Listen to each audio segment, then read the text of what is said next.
pour que le PS puisse revenir autour de 15-16, comme on l'avait dit au départ. Il doit être frontalement anti-FI.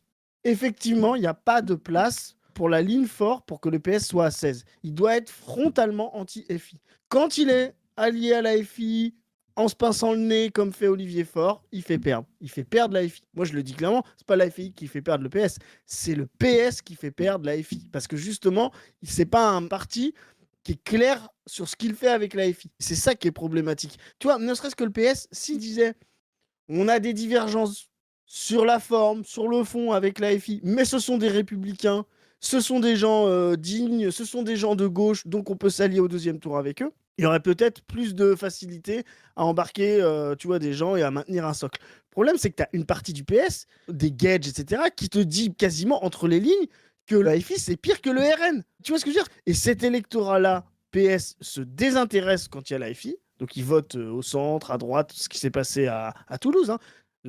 Mais c'est sûr, donc cette alliance-là, elle est immonde. Elle ne profite à personne. Elle ne profite pas à la gauche. C'est exactement ce qu'on disait quand on parlait du NFP. Il ne fallait pas faire le NFP. Si on n'avait pas fait le NFP, on se serait exactement retrouvé dans cette configuration des municipales.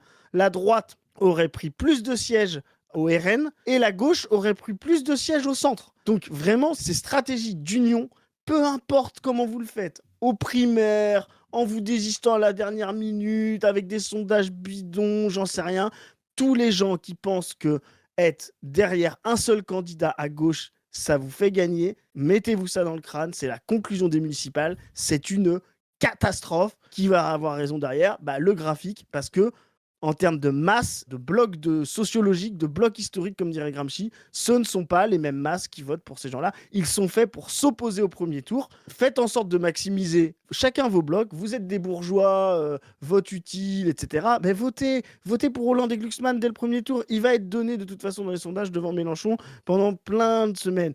Les gens qui veulent la rupture, bougez-vous, faites bouger dans vos GA, dans vos quartiers, faites des alliances avec des partis comme, on l'a vu à Lille, l'URC, comme le POI ou d'autres, voilà. Bougez-vous dans les ruralités, ça va falloir en parler en conclusion. Mais voilà, massifiez vos blocs. Et après, à la fin, la présidentielle, c'est pas une fusion. Donc on verra qui vote pour qui. Et moi, j'aimerais bien là voir si Gage, bah, il choisira Bardella ou Mélenchon, s'il y a Bardella-Mélenchon au second tour. Voilà.